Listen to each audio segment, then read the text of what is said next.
வணக்கம் அன்பா. நிகழ்ச்சி மூலமாக உங்களை சந்திப்பதில் பெருமகிழ்ச்சி அடைகிறேன். வாழ்க்கையில் வெற்றி பயன் நோக்கி பயணம் செய்து கொண்டிருக்கிறீர்கள். இந்த பயணங்கள் நல்ல முறையில் வெற்றி பெற என் அன்பின் வாழ்த்துக்கள். நீங்கள் நல்லா இருப்பீங்க. இப்போ இருக்கிறத விட 1000 மடங்கு அதிகமாகும்படி நம்ம சேனைகளை கர்த்தர் தாமே உங்களை ஆசீர்வதித்து உயர்த்துவாராக. நல்லா கவனிச்சு பாருங்கள். வாழ்க்கை பயணத்தில் பயந்து கொண்டு நீங்கள் எதை குறித்து சோர்ந்து போகாதீங்க, டல்லாகாதீங்க, டயர்டாகாதீங்க. எடுத்த காரியத்தில் முயற்சி எடுத்துக்கிட்டே இருங்க. நல்லா கவனிச்சு பாருங்கள். இந்த உலகத்தில் எதை நீங்கள் இழந்து போயிருக்கலாம், ஒன்றும் பிரச்சனை இல்லை. எல்லாமே கைவிட்டு போயிருக்கலாம், எல்லாமே தூரம் போயிட்டு இருக்கலாம், நிறைய இழப்புகள் இழந்திருக்கலாம். ஆனால் ஒரே ஒரு காரியம் சொல்கிறேன் பாருங்க, உங்களுக்குள் இருக்கிற அந்த நம்பிக்கை மட்டும் மிஸ் ஆகிடக்கூடாது. அந்த நம்பிக்கை ரெண்டாக பிரிக்கப்பட வேண்டும். ஒன்று, தேவாதி தேவன் மேலே இருக்கிற நம்பிக்கை ஒருபோதும் குறையக்கூடாது. ரெண்டாவது, இந்த உலகத்தில் உங்கள் மேலே இருக்கிற தன்னம்பிக்கை இழக்கக்கூடாது. இந்த ரெண்டையும் கனெக்ட் பண்ணி வைத்துக் கொள்ளுங்கள்.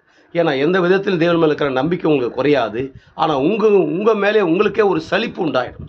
செயல்பட்டு கொண்டு செயல்படுத்த முடியாது. அது மேலே இருக்கிற இன்ட்ரெஸ்ட், ஆர்வங்கள், சோன் எல்லாமே குறைஞ்சிக்கிட்டே ஒரு மாதிரி டல்லாகிடும் பாருங்க. சோர்ந்து போயிடுவீங்க, விடாய்த்து போயிடுவீங்க, ரொம்ப மனம் உடைஞ்சு போயிடுவீங்க.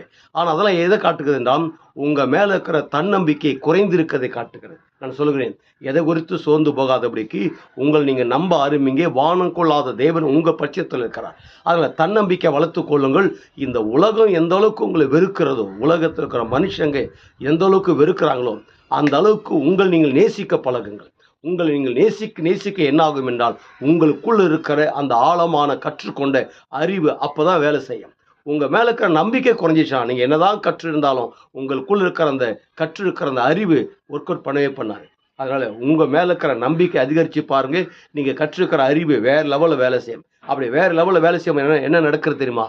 நீங்கள் செய்து கொண்டிருக்கிற ஊழியங்களாக இருக்கட்டும், வேலைகள், வியாபாரங்கள், தொழில்கள், பிஸ்னஸ்கள், கான்ட்ராக்ட் ஜாபுகள், எஜுகேஷன், என்னென்ன டிபார்ட்மெண்ட்டை ஒர்க் அவுட் பண்ணுங்கள், எல்லாமே கொடிகட்டி பறக்குங்க. கொடிகட்டி பறக்கும். அப்படி கொடிகட்டி பறக்கும்போது என்ன இருக்குது? ஒட்டுமொத்த உலக நாடுகளுக்கு ஆண்டவர் உங்களை கொடுக்கும்படியாக வைக்கிறார். நீங்கள் நற்றாத நீரூற்றை போல் இருப்பாய் என்று சொல்லி உங்களிருந்து விடைபெறுகிறேன்.